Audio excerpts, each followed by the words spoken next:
Nous voici arrivés à la fin de ce chapitre. Vous l'avez compris, la sécurité informatique et la gestion des réseaux sont des éléments très importants dans un monde où la numérisation des entreprises et des services ne cesse de croître. Ce cours nous a permis d'explorer les principaux enjeux de la cybersécurité et des réseaux, en insistant sur l'importance de protéger les infrastructures et les données contre des menaces toujours plus nombreuses et sophistiquées. Qu'avons-nous compris ? Eh bien, nous avons vu les principes fondamentaux de la sécurité informatique.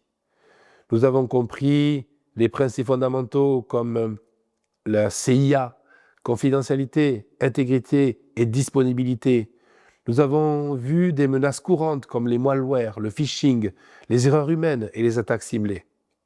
Nous avons mis en place des mesures de protection comme le chiffrement, le contrôle d'accès ou même la segmentation des réseaux. Nous avons eu aussi une introduction au réseau informatique. Nous avons réussi à différencier des types de réseaux que sont le LAN, le WAN, le WLAN, le PAN, le MAN même. Nous avons étudié des topologies de réseaux.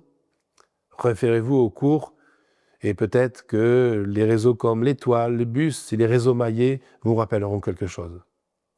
Nous avons aussi vu quelques notions de base en cryptographie afin de voir les protocoles de sécurisation de communication comme le SSL, le TLS, les VPN, les chiffrements d'email aussi qui sont beaucoup utilisés aujourd'hui contre ces vulnérabilités.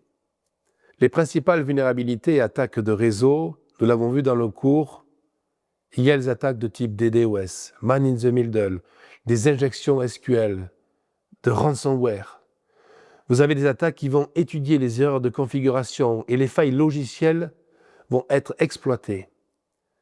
Nous avons aussi fait une approche concernant la segmentation de réseau, la mise à jour régulière des systèmes, la protection contre les menaces avancées. Nous avons aussi découvert plusieurs pare-feux antivirus. Nous avons aussi présenté des systèmes de détection et de prévention d'intrusion. Bref, l'importance de la sécurité informatique et des réseaux doit être capitale dans vos développements. Les connaissances que vous avez acquises à travers ce cours vont vous permettre de comprendre et d'anticiper ces menaces qui vont peser sur les infrastructures numériques modernes. Toute organisation, quelle que soit sa taille, est une cible potentielle pour des cyberattaques. Maîtriser les fondamentaux de la sécurité informatique et des réseaux est donc indispensable afin de vous protéger efficacement et vos données et d'assurer la continuité de vos services. Vers une approche avancée de la sécurité informatique. Ce cours constitue une base solide pour comprendre la cybersécurité et les infrastructures réseau.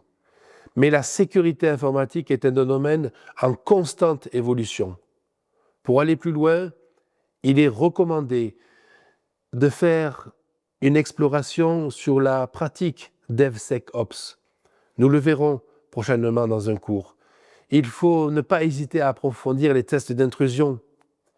Il ne faut pas hésiter non plus à aller regarder et maîtriser peut-être une gestion avancée des SIEM, qui sont des outils de sécurité, afin de détecter et de répondre aux incidents en temps réel. N'hésitez pas à vous former aux normes et aux certifications de cybersécurité. Les cours qui suivront reviendront plusieurs fois sur ces notions. Vous êtes désormais en mesure d'évaluer et de sécuriser un réseau informatique en appliquant des bonnes pratiques. Vous êtes en mesure de comprendre et d'anticiper les cyberattaques pour mieux les prévenir. Mais aussi, vous êtes capable de mettre en place une infrastructure de protection efficace grâce à des outils et des stratégies présentées. La cybersécurité est un domaine dynamique qui nécessite une veille permanente et une adaptation constante aux nouvelles menaces. La connaissance et la maîtrise de ces outils va vous permettre d'avoir une base importante afin d'évoluer et de développer vos codes dans un environnement numérique sécurisé et maîtrisé. Voyons maintenant les exercices.